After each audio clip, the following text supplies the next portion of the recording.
My 41st birthday slipped by without fanfare. A quiet dinner with close friends, the usual calls from family, and then I was back in my San Francisco apartment staring at lines of code on my screen, another work week looming. A sip of red wine steadied me. I'd always said 30 hit hard, but 41 it felt fine. Dinner was lively, almost like a double date. My business partner Nathan and his wife Claire were there, both wonderfully quirky. And then there was my eccentric friend Lily Harper. You need to know about her. We've been friends for nearly 2 decades. I met Lily right after college in Raleigh, North Carolina, working at a tech startup I thought was the future. My roommate Max and I shared a cramped apartment, and Lily was his girlfriend. Her vibrant personality clicked with mine instantly. We built a friendship that stood the test of time. I could make her laugh with a sharp quip or a sarcastic jab, and she'd surprise me with the oddest facts, like the most ordered drink on airplanes or the proper term for a group of cats.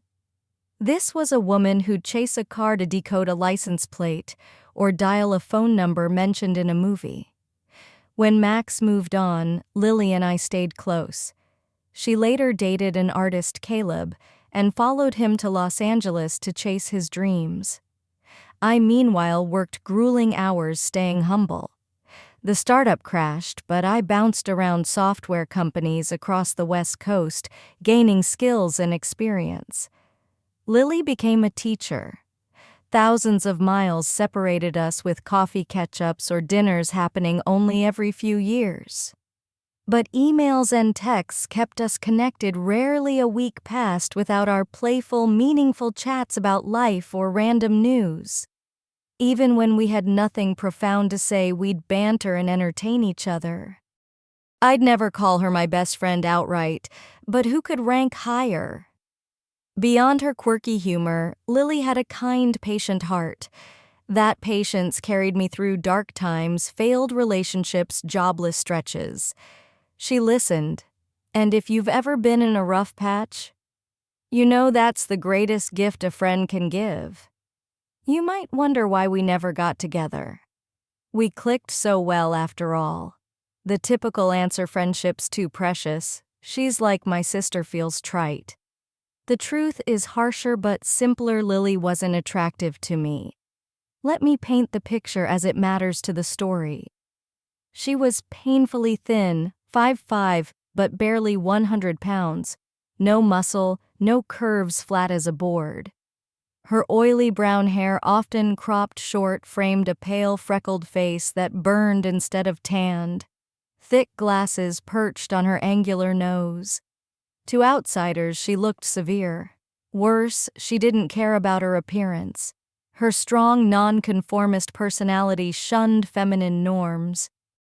Men's tank tops suited her style, showing off long, pale, bony arms. Sweatpants and sandals completed the look, and her armpit hair, wild and visible even with her arms down, was for me a deal-breaker.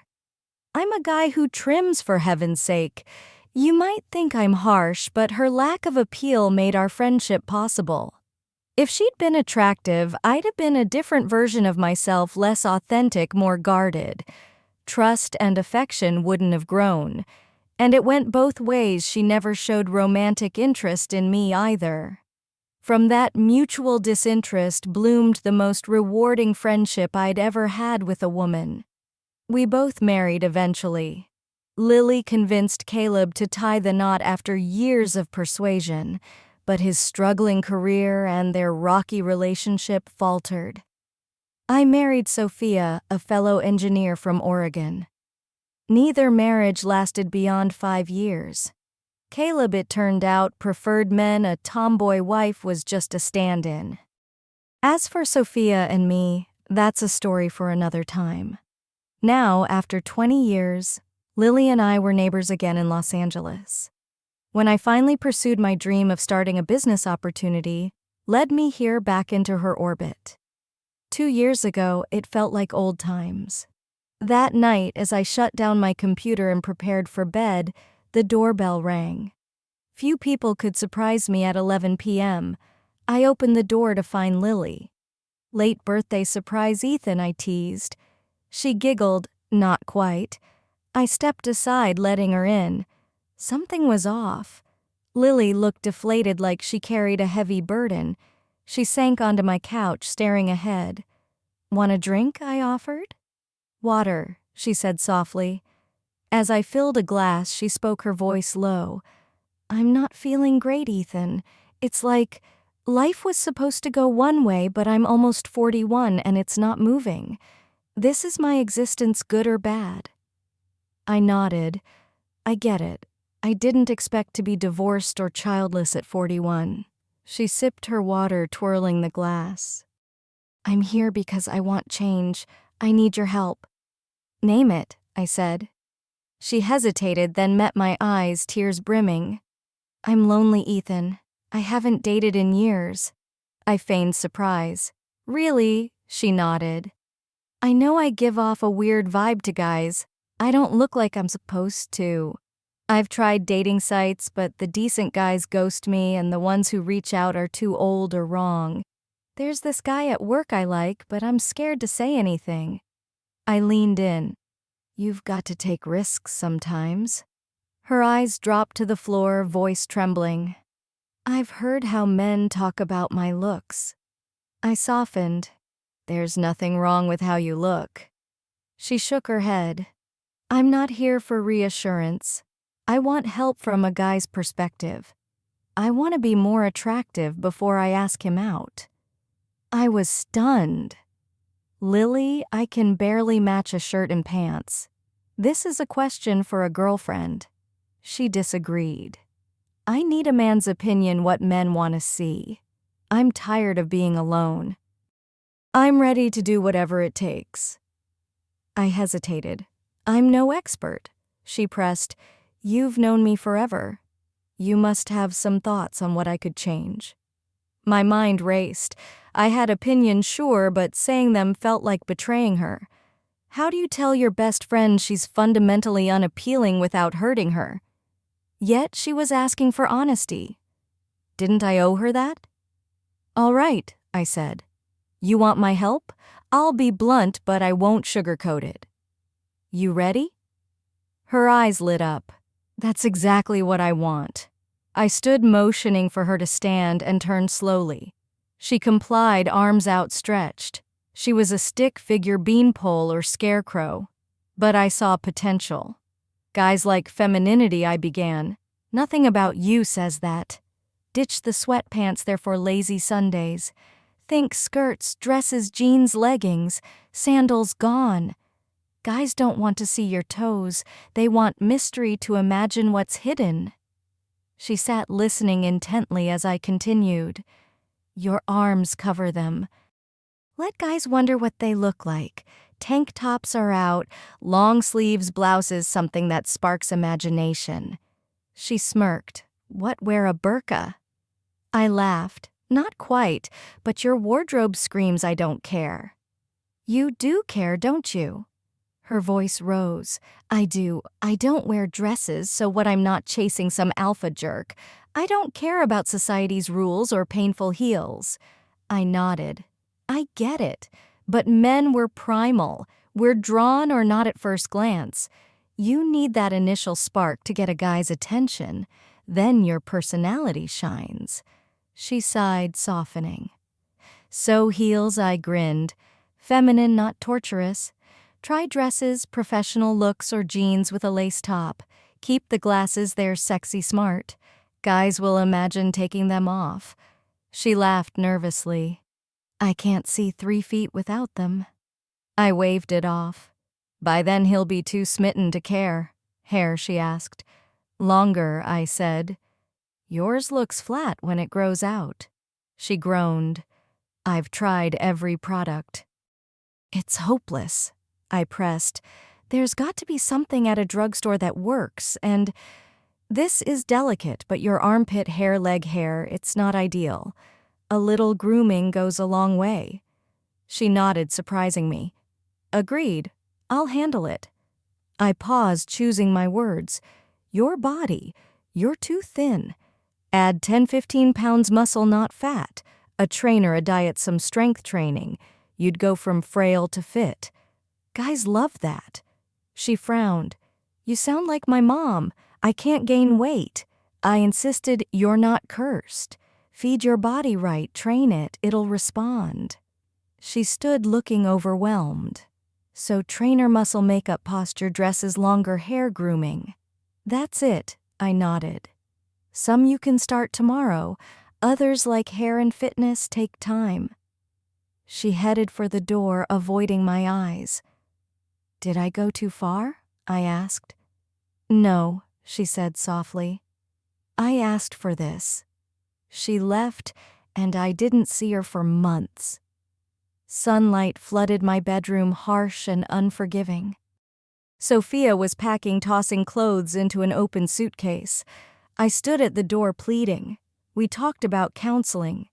Can't you stay until we try? Her eyes burned. How many women, Ethan? How far back? I swore just one once. Why would I lie? She scoffed. Once you got caught, you mean? I begged, tears welling. Don't go, I'm alone here, she sneered. You like being alone. Darkness swallowed the room. It was a dream. I woke, heart pounding, and dragged myself to a local cafe to code. Around 10 a.m., the door chimed. I glanced up, saw a stranger, and looked down. Then my brain screamed, Lily. She stood there, hand on hip, a playful smile on her lips. Hello, Ethan, she said. I gaped. It was Lily, but transformed. Her chestnut hair cascaded over her shoulders, shimmering in the daylight. New glasses framed her face, less bookish, more chic. Pink lipstick highlighted her lips, and her freckles, once awkward, now charmed. Her white blouse and pencil skirt hugged curves I didn't know she had. Toned calves balanced on heels, she radiated confidence. Other men in the cafe paused, staring. I stammered, What did you do? She grinned, changed a few things. Thanks for noticing. I whispered, Are you undercover for the CIA? She laughed, sitting across from me. Just took a friend's advice. The 15 pounds hardest part. It went to my waist and hips, not my arms. But sleeves help, right? I marveled. You look incredible, Lily. It's changed you. She nodded. I feel different, bolder. People treat me differently now. It's weird, but also sad. It feels shallow. I frowned. If you're getting compliments, they're real. She shrugged. Maybe, but I don't want to get used to it. I prefer one glance, not two. I leaned forward. That guy you like, he's got to say yes now. You're stunning. Her eyes flickered nervously. I'm still scared. I reassured her. That's human. Embrace it. She shifted, uneasy. That night at your place, I was hurt. But your honesty, it's what I needed. I apologized. I felt like a jerk. She smiled. Don't. You helped. Then she hesitated, voice trembling. You said I'm ready to ask that guy out, right? I nodded. Yeah. She fidgeted, eyes darting. Would you want to grab dinner sometime? My heart stopped. Wait me. She froze, barely breathing, hands clenched. I lied about the work guy. It's you, Ethan. Always was. Shock hit me. My best friend confessing this, I saw her pain, her bravery. You caught me off guard, I said, chasing her as she stumbled out on unsteady heels. Wait. She turned, lips trembling. I swear, Lily, I'd never hurt you. She kissed my cheek softly. Call me. Then she was gone. Back home, I buried my face in my hands. This couldn't work. The line she'd crossed changed everything. My phone buzzed 2 photos from Lily. One showed her full transformation. The other, a close-up of her smiling face with a message, I'm okay. Take your time. Her radiance stunned me, but the contradiction tore at me. She was my awkward friend, not this beautiful stranger. I tried imagining us together, kissing, touching. It felt wrong. This is insane, I muttered to my empty apartment.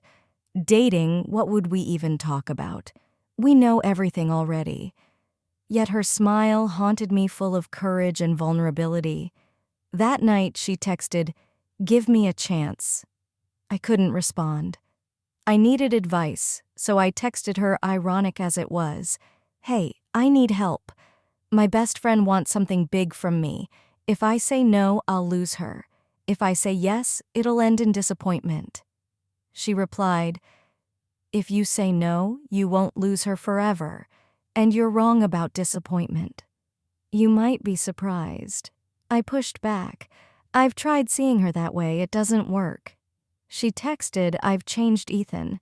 Not just looks, my whole outlook. I found courage. Let me help you see me differently." Frustration flared. This is reckless.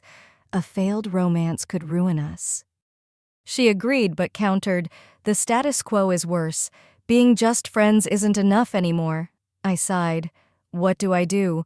Her reply was simple, "Have dinner with me Friday." "Listen," I relented. "Fine. You win. Ristorante Moretti, 7:30. She'd already reserved a table. "You're crazy," I texted, smiling despite myself. Friday came stormy and dark. I arrived early at Moretti's, a classic Italian spot in Santa Monica with tuxedoed waiters and candle-lit tables. Lily was already there, standing by her white VW GTI, grinning. Her knee-length green dress hugged her waist, her straightened hair gleaming. "Ready for the runway?" I teased. She took my hand. "I'm so glad you're here." Inside, we sat at a cozy table, a flickering candle between us. I laughed nervously. "What are we doing, Lily? We could have talked at home." She smiled. "This is different." Our waitress Emma brought drinks. Lily struggled to read the menu in the dim light, her nose nearly touching it. We bantered, but tension simmered. "You promised an open mind," she said, pointing at me playfully. "Open it." I took a breath. "You mean more to me than anyone. Since Sophia left, you've filled my life with laughter, friendship. Why risk that for romance? I've wrecked every relationship I've had. You're my success. I can't see you romantically, it doesn't work." Her eyes held steady, a spark of defiance. "I have a theory about attraction. You'll see it my way." I smirked. "Oh, I gotta hear this." She leaned in, voice soft but firm. "When I dream of my best life, I'm helping thousands, feeding the hungry, opening clinic schools. But I also dream of being loved, desired. My whole life I've known I'm not what men want. Even with Caleb, there was no passion, just pretense. I want a man who sees me, hungers for me." Her hands gripped the table, voice breaking. "That's my dream, Ethan, and I want it to be you." My heart raced, vision blurring. One moment she was my tomboy friend, the next a radiant stranger. "Why me?" I whispered. She smiled, vulnerable yet resolute. "Because you're my best friend. You've always seen me even when I was invisible to others. Now I'm asking you to see more." The candle flickered, casting shadows across her face, her eyes pleading for a chance I wasn't sure I could give. Could I rewrite 20 years of friendship, or would saying yes break us forever?